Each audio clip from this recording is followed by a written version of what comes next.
Future సిటీలో land కొనాలని ఆలోచిస్తున్నారా? అయితే వెంటనే మాకు కాల్ చేసి పూర్తి వివరాలు తెలుసుకోండి. నమస్కారం. కార్తీక పురాణం 12వ రోజు పారాయణలోకి వచ్చాం. ఈరోజు క్షీరాబ్ది ద్వాదశి. స్వామివారు నిన్న నిద్రలేచారు.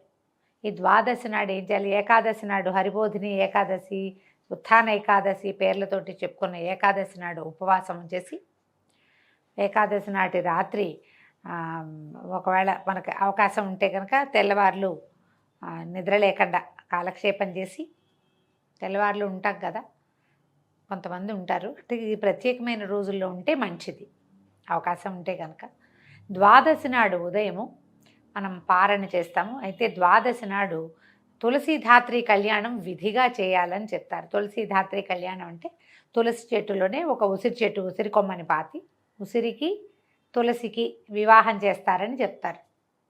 ఈ తులసీధాత్రి కళ్యాణం ఎవరికి ఏది అవకాశం ఉంటే అది చేసుకుంటామండి. కళ్యాణంగా చేసేవాళ్ళు దేవాలయాల్లోనూ అక్కడ జరుగుతుంది. లేకపోతే మనం ఒక ఉసిరి చెట్టు ఉంటే దాని మొదట్లో ఒక తులసి చెట్టు కుండీని తీసుకెళ్ళి పెట్టి చేసుకోవచ్చు. ఎలా అవకాశం ఉంటే అట్లా చేయొచ్చు.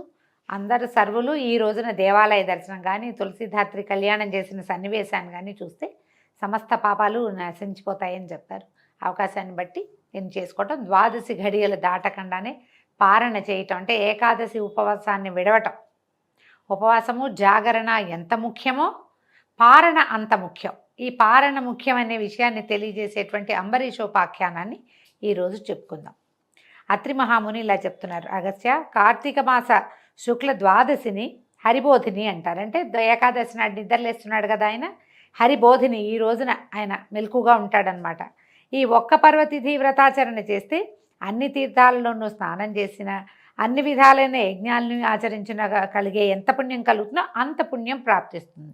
విష్ణువు పట్ల, ఏకాదశి పట్ల భక్తిని కలిగిస్తుంది.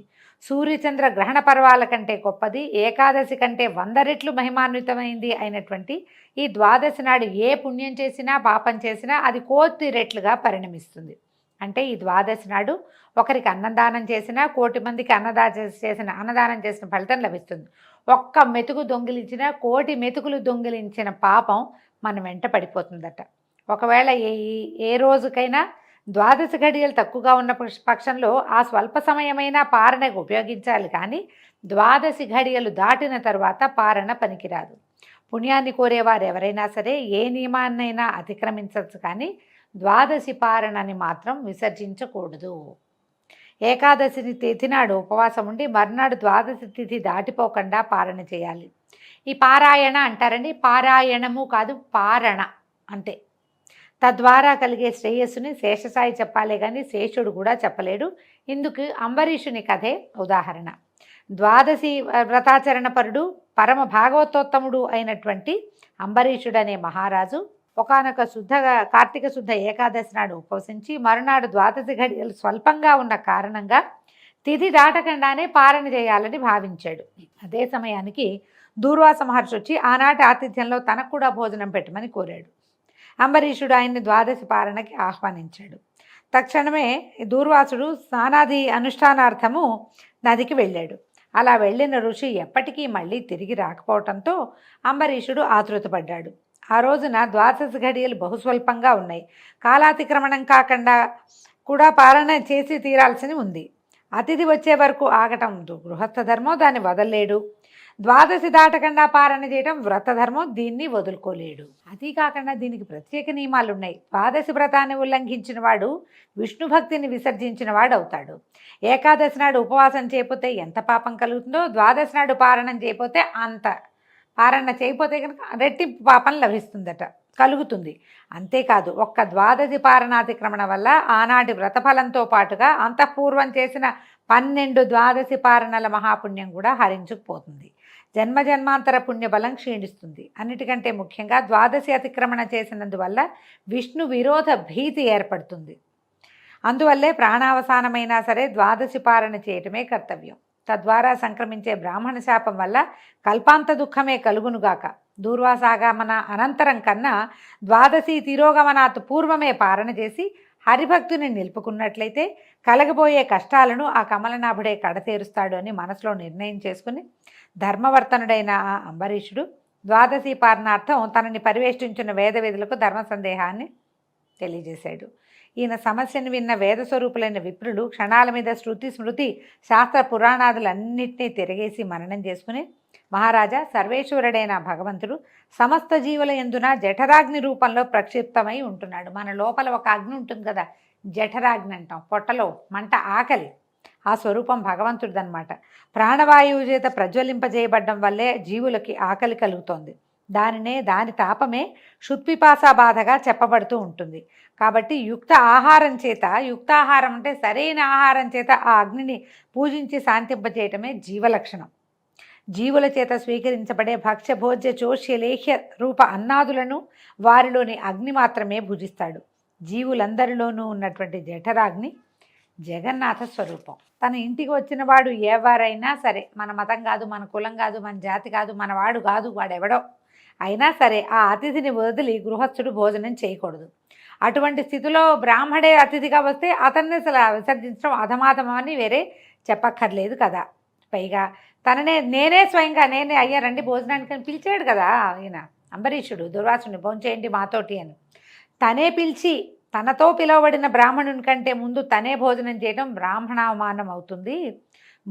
భూసురావమానం వల్ల ఆయుష్, ఐశ్వర్యము, కీర్తి, ధర్మము నశించిపోతాయి. మన సంకల్పాలు సైతము తిరోహితమైపోతాయి. బ్రాహ్మణుడు సర్వదేవతా స్వరూపుడుగా చెప్పబడి ఉండటం వల్ల బ్రాహ్మణావమానం సర్వదేవతలను అవమానించడంతో సమానం అవుతుంది.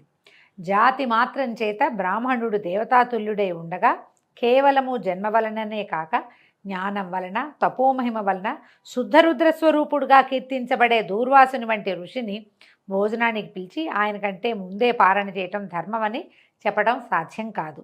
కోపిష్టి అయిన ఋషి శపిస్తాడనే భయం పక్కకు పెట్టి బ్రాహ్మణాతిథి కంటే ముందు భోజనం చేయటం కుదరదు. కాకపోతే ఇందులో ఉన్నది ఏమిటి? ఓ ధరణీపాల, ద్వాదశి పారణాత్ పరిత్యాగం వల్ల తత్పూర్వదినమైన ఏకాదశి ఉపవాసానికి భంగం కలుగుతుంది. ఆ ఏకాదశి వ్రతభంగానికి ప్రాయశ్చిత్తమే లేదు. ఈ విధంగా బ్రాహ్మణాదితిని అతిక్రమించడం వల్ల జరిగే విప్రపరాభావానికి కూడా విరుగుడు. రెండూ సమానంగా ఉన్నాయి. ఆ పాపం ఈ పాపం, ఎగదీస్తే గోహత్య, దిగదీస్తే బ్రాహ్మణ హత్య, రెండు సమానంగా ఉన్నాయి. కాబట్టి పూర్వకర్మానుసారి అయి నీకు ఇప్పుడు రెండు పక్కల నుంచి కంఠపాస రజ్జువులాగా ఈ ధర్మ సంకటం ప్రాప్తించింది. రెండు పక్కల మెలిపెట్టుంది తాడు మెడకి. ఏ పక్కన మెలిపెట్టినా పోవటమే. అది ఎక్కడైనా సరే కంఠానికి తగిలించున్న తాడులాగా ఉంది. దూర్వాసుడు వచ్చే వరకు ఆగాలో లేదా ద్వాదశి ఘడియలు దాటిపోకుండా పాలన చేయాలో ఏదైనా నిశ్చయించి చెప్పడానికి మేము అశక్తులం. కాబట్టి ఆత్మబుద్ధి సుఖం చేయవా, సొంతంగా నిర్ణయించుకోండి. ఆత్మబుద్ధి సుఖం చేయవా, నేనే డిసైడ్ చేసుకున్నా. వాడు ఎవడైనా చెప్పాడితే వాళ్ళు చెప్పారు కాబట్టి చేశాము అనిపిస్తుంటుంది. మనంతటా మనమే డిసైడ్ చేసుకుంటే ఏ బాధ లేదు. ఎప్పుడు కూడా ఆత్మబుద్ధి సుఖం చేయవా సూత్రం వలన భగవంతుడి మీద భారం వేసి నీ బుద్ధికి తోచింది నువ్వు చెయ్యి. ఒకవేళ ఏదైనా శాపం కనుక పరిణమించిందనుకో, అప్పుడు మా వల్లే అనిపిస్తుంది. పోనీ శాపాన్ని తప్పించుకుని భగవద్ అపరాధం అది మా వల్ల అవుతుంది, మా వల్ల అవ్వకూడదు, నువ్వు చేసుకో ఏదైనా అనేసరికలు ఈయన బాగా ఆలోచించి ఈయన ఏమన్నాడు, బ్రాహ్మణ శాపం కంటే విష్ణు భక్తిని విడనాడటమే తప్పు, అది ఎక్కువ కష్టం అనుకోగానే అప్పుడు ఏమైందట, ఆ పూజాస్థానంలో యంత్రాన్ని ఆవహించి ఉన్నటువంటి ఇది పెద్దగా విశేషంగా ఏం జరగలేదు అని ఈయన ఏం చేశాడు, అంబరీషుడు 3 ఉద్ధరణ ఒక ఉద్ధరణ తీర్థాన్ని తీసుకున్నాడు. అంటే అప్పటిదాకా జలం కూడా లేకుండా ఏకాదశి ఉపవాసం చేశాడు ఆయన. మంచినీళ్ళు కూడా పుచ్చుకోలే పాపం, నిర్జల ఉపవాసం చేశాడు. జలం తీసుకుంటే తిన్నట్టు కాదు, పారణ అతిక్రమించినట్లు కాదని ఆయన ఏం చేశాడు, తీర్థం తీసుకున్నాడు. ఎప్పుడైతే ఈ తీర్థం తీసుకున్నాడో అప్పుడు ఈయన దూర్వాసుడు వచ్చేసాడు. రావటం ఏమిటి, అవురవరా నన్ను పిలిచి నువ్వు పారణ చేస్తావా, గడియలు అతిక్రమించకుండా పారణ చేశానట్లా నీళ్లు తీసుకున్నాను అని అంబరీషుడు చెప్పేసరికి ఏమైనా సరే దూర్వాసుడు శాంతించలేదు. ఆయన విపరీతమైన కోపం వచ్చింది. ఇక చెడామడా నోటికొచ్చిన మాటలు అనేశాడు. ఏమంటారు, నువ్వు అధర్మ బుద్ధితో చేసావు, ఇది ఏం చేయాలి, తిరస్కరించడం, మదం చేత పురోహితుని తిరస్కరించినట్టుగా తిరస్కరించావు.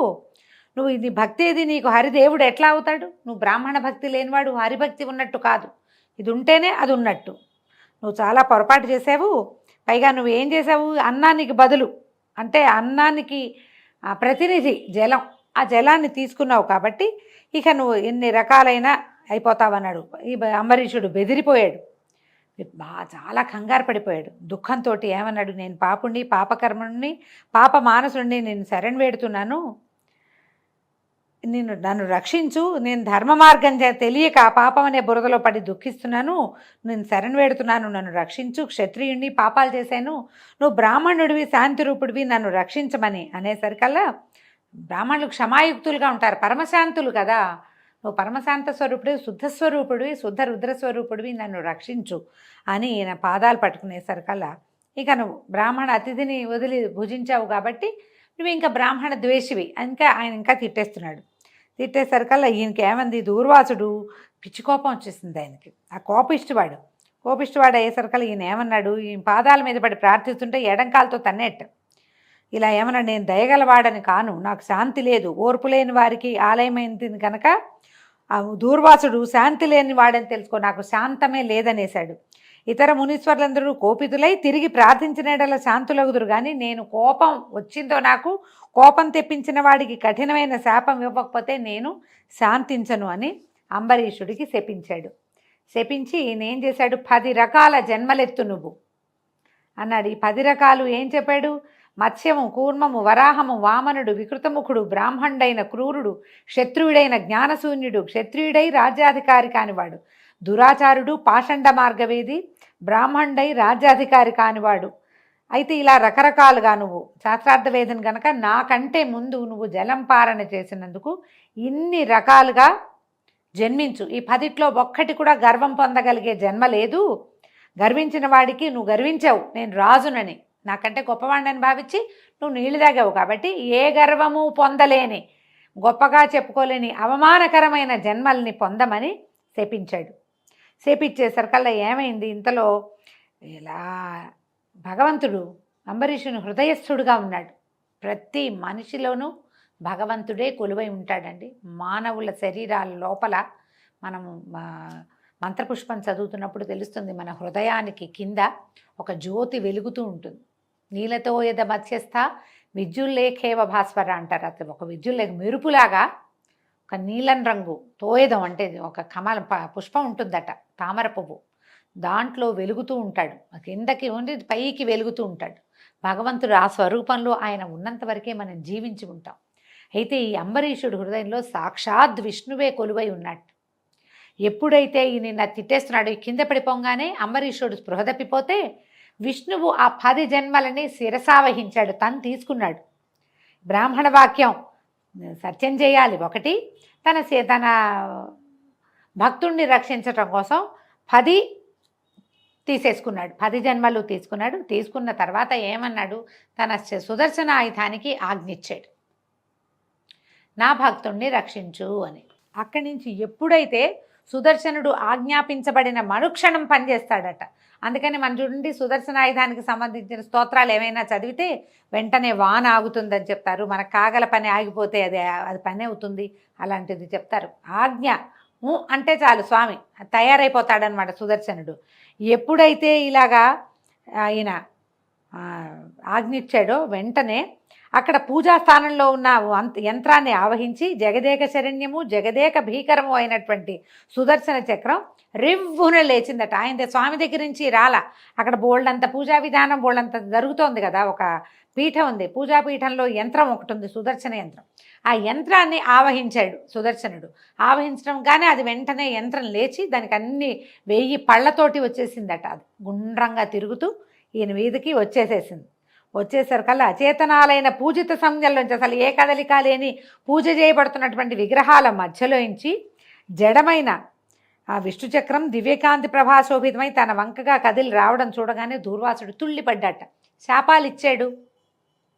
పైగా ఏం చేశాడు, ఈ శాపంతో ఆయన ఎన్ని శాపాలు ఇచ్చి జట పెరికి తన జుట్టులోంచి తన జటలలోంచి పిరికి కృత్య అనే ఒక రాక్షసుని సృష్టించాడు. ఆ కృత్య అంబరీషుడి వైపుకి వచ్చింది. అంబరీషుడు ఒక రకమైన మూర్ఛ స్థితిలో ఉన్నాడు. ఎప్పుడైతే అంబరీషుడి వైపుకి ఈ కృత్య వచ్చిందో ఈ సుదర్శన ఆయుధం లేచేసింది. ఈ పూజకు పెట్టిన ప్రతిమల్లోంచి రివ్వుమని లేవటం ఏమిటి, 1000 పళ్ళుంటాయట సుదర్శన చక్రానికి. అన్ని వరలలోంచి మంటలు వస్తూ గుండ్రంగా తిరుగుతూ ముందు ఈ కృత్యని సంహరించి దూర్వాసుడి వైపుగా కదిలింది. అది చూసేసరికి తుళ్ళి పడిపోయాడు. చక్రాన్ని చిక్కకూడదని పరిగెత్తాడు ఆయన. భూచక్రం అంతా కూడా క్షణాల మీద పరిభ్రమించాడు. అయినా సుదర్శనం అతగాడిని తరుముతూనే ఉంది. భీతావహుడైన ఆ దూర్వాసుడు వశిష్ఠాది బ్రహ్మర్షులను, ఇంద్రాది దిక్పాలకుల్ని, చివరికి శివబ్రహ్మల్ని కూడా శరణు కోరాడు. కానీ అతని వెనకాలే విహ్వల మహాగ్నిజ్వాలాయుతంగా వస్తున్న విష్ణు చక్రాన్ని చూసి ఎవరికి వాళ్లే తప్పుకున్నారు తప్ప తెగించి ఎవరు అభయాన్ని ఇవ్వలేదట. ఈ విధంగా ప్రాణభీతుడైన దూర్వాసుడు సంభవిత లోకాలన్నీ సంచరించి చివరిగా చక్రపాణి అయిన విష్ణులోకాన్ని చేరాడు. బతిమలాడాడు. కోటి సూర్యులతో సమానమైన కాంతిని వేడిని కలిగిన నీ సుదర్శన చక్రం నన్ను చంపడానికి వస్తోంది. బ్రాహ్మణ పాదముద్రా సుశోభిత మహోరస్కుడువైన నువ్వే నన్ను ఆపద నుంచి కాపాడాలి. బ్రాహ్మణుడు అంటే ఆయన భృగు మహర్షి తన్నాడు విష్ణువుని. ఆయన పాదాలని గుండెల మీద ధరించే ఒక బ్రాహ్మణ పాదాలని ఇంకో బ్రాహ్మణుడిని నన్ను రక్షించు అని కోరితే ఆయన నవ్వాడట. ప్రపంచానికి నేను దైవాన్నైనా నాకు మాత్రం బ్రాహ్మణులే పూజ్యులు, వాళ్లే దైవాలు. నువ్వు సద్బ్రాహ్మణుడివి, దైవ రుద్రాంశ సంభూతుడివి అయి ఉండి కూడా శీఘ్రకోపివై ఆ అంబరీషుణ్ణి అకారణంగా శపించావు. పాలన కోసం వస్తానని స్నానార్థం వెళ్ళి నువ్వు సకాలానికి చేరుకోకపోవటం వల్ల అతను ఏం చేశాడు, ఆలస్యంగా రాదలుచుకున్న వాడివి నీకోసం ఎదురు చూడకుండా 12 గడియలు గతించిపోకుండా పారణ చేసుకోవటం. అయ్యా నేను వచ్చేసరికి లేట్ అవుతుంది, నువ్వు పోనీ పారణ మొదలుపెట్టు అని కూడా చెప్పలేదు. నువ్వు చెప్పాలట్లా. మనం ఏం చెప్పాలండి, మన ఎవరైనా భోజనాన్ని పిలిచారనుకోండి, వస్తానని చెప్పకూడదు. మనకి లేట్ అవుతుందంటే నాకు 1 గంట లేట్ అవుతుంది మీరు మొదలు పెట్టండి అని చెప్పాలి. అది మర్యాద. భగవంతుడు ఆనది ఇచ్చాడు చూడండి, అట్లా చెప్పమంటున్నారు. పారణ చేసి మీరు మొదలు పెట్టండి, మీరు స్టార్ట్ చేయండి, నేను వస్తాను, జాయిన్ అవుతాను అని చెప్పాలి. నువ్వు చెప్పలేదు. 12 దాటిపోవడానికి కొన్ని క్షణాలు మాత్రమే వ్యవధి ఉన్న సమయంలో వ్రతభంగానికి భయపడి మంచినీళ్ళు తీసుకున్నాడే కానీ ఆకలితో నిన్ను అవమానించాలనుకోలేదు. నిషిద్ధాహారులకు కూడా అంటే ఏమీ తినకూడదు అన్నా కూడా మంచినీళ్ళకి ఎప్పుడూ జలపానం దోషం కాదు. ఎవరింట్లోనా మంచినీళ్ళు తాగితే ఇది చేసుకునేవాళ్ళండి, దాని పరిహారం చేసుకోవాలనుకునేవాళ్ళు. జలపానానికి తప్పు లేదు. ఎక్కడ తాగినా దానికి తప్పు లేదట. అయితే ఆయన వినయపూర్వకంగా నువ్వు ఎంత బతిమలాడాడు, ఇంత కఠినమైన శాపం ఇస్తావా? బతిమాలినా నువ్వు ఒప్పుకోలేదు. ముముక్షువైన అతను మోక్షం కోరి ఏకాదశి వ్రతం చేసుకుంటూ ఉంటే అతను నువ్వేం చేసావు, 10 జన్మలు ఎత్తమన్నావు. మూగుడు అంటే అసలు జీవితం వద్దు, మళ్ళీ జన్మ వద్దని అతను ఏకాదశి వ్రతాలు పెట్టుకున్న వాడిని 10 జన్మలకి సరిపడా శపించావు నువ్వు. అయితే నేనేం చేశాను, నా భక్తుల్ని రక్షించడం కోసం నీ శాపాన్ని నిమిషంలో తిప్పగలను. కానీ బ్రాహ్మణ వాక్యం వట్టిపోయిందనే లోకాపవాదం నీకు కలక్కండా ఉండటం కోసం అతడి హృదయంలో చేరి ఆ శాపాన్ని సవినయంగా స్వీకరించిన వాడిని, నీ శాపాన్ని అంగీకరిస్తూ గృహామి, అలాగే 10 జన్మలు ఎత్తుతాను అని ఒప్పుకున్న వాడిని నేనే కానీ అంబరీషుడు కాదు. అతనికి నువ్వు ఇచ్చిన శాపం పేరు కూడా తెలీదు. ప్రభు అంటున్నాడు, ఋషి నీ శాపం ప్రకారంగానే ఈ కల్పాంతాన దుష్టుడైన శంఖాసురుని సంహరించేందుకు, శిష్యుడైన మనుముని ఉద్ధరించేందుకు మహామత్స్యంగా అవతరిస్తాను. దేవదానవులు క్షీరసాగరాన్ని మధించే వేళ మందరగిరిని మూపున ధరించడానికి కుదురుగా ఉండేందుకు కూర్మావతారుణ్ణవుతాను. భూమిని ఉద్ధరించేందుకు హిరణ్యాక్షుణ్ణి చంపేందుకు వరాహాన్నవుతాను. హిరణ్యకశపుణ్ణి సంహరించడం కోసం వికృతాననం కలిగిన నరసింహ రూపధారిణి అవుతాను. సర్వదేవతా సంరక్షణ కోసం ధర్మబలుడైనా కూడా దానవుడు కనుక బలి అనేవాడిని శిక్షించేందుకు వామనుణ్ణవుతాను. త్రేతాయుగమున జమదగ్నికి కుమారుడిగా పుట్టి సాయుధ బ్రాహ్మణుడనై దుర్మధులైన రాజులను దుళ్ళకొడతాను.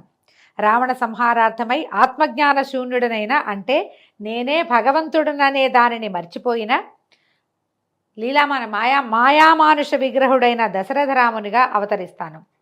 ద్వాపరయుగంలో జ్ఞానిని బలవంతుణ్ణి అయ్యుండి కూడా రాజ్యాధికారం లేకుండా రాజైన బలరామునకు తమ్మునిగా లీలామానుష విగ్రహుడైన శ్రీకృష్ణునిగా జన్మిస్తాను. కలియుగారంభాన పాపమోహము కొరకు పాషండమత ప్రచారకుడనై బుద్ధుడనే పేరుతోటి పుడతాను. ఆ యుగాంతమున శత్రుఘాతకుడైన బ్రాహ్మణునిగా ప్రభవిస్తాను. కలియుగ అంతములో కల్కి బ్రాహ్మణ వంశంలో పుడతాడని ఈ కార్తీక పురాణంలో చెప్పబడిందండి. భగవంతుడే స్వయంగా దూర్వాస మహామునికి చెప్పాడని చెప్తున్నారు. దూర్వాస నా ఈ దశావతారాలను ఆయా అవతారాలలోని లీలలను ఎవరు వినినా చదివినా తెలుసుకున్నా వారి పాపాలు పటాపంచలవుతాయి. దేశకాల వయో అవస్థల్ని బట్టి వర్ణాశ్రమాల్ని అనుసరించి ధర్మము అనేక విధాలుగా వేదం చేత ప్రవచింపబడి ఉంటుంది. అటువంటి వివిధ ధర్మాలలోనూ కూడా ఏకాదశి నాడు ఉపవాసము, 12 తిథి ఘడియలు దాటకుండా పారణము అనేది విశ్వజనీనంగా భాసిస్తున్నాయి. అటువంటి వైదిక ధర్మాచరణమును చేసినందుకు గాను నువ్వు ఆ అంబరీషుణ్ణి శపించింది చాలక మరో ఘోర శాపాన్ని ఇవ్వబోయావు. బ్రాహ్మణుడవైన నీ వాక్యాన్ని సత్యం చేయటము, భక్తుడైన ఆ రాజును కాపాడుకోవటము రెండూ నా బాధ్యతలే కనుక మళ్ళీ శపించబోయే నిన్ను నివారించడానికే నా చక్రాన్ని నియమించానని భగవంతుడైన మహావిష్ణువు దూర్వాస మహామునికి తెలియజేశాడు. దీంతో 12వ రోజు పారాయణ పూర్తయిందండి. మళ్ళీ రేపు ఉదయం 13వ రోజు పారాయణలో కలుసుకుందాం. నమస్కారం.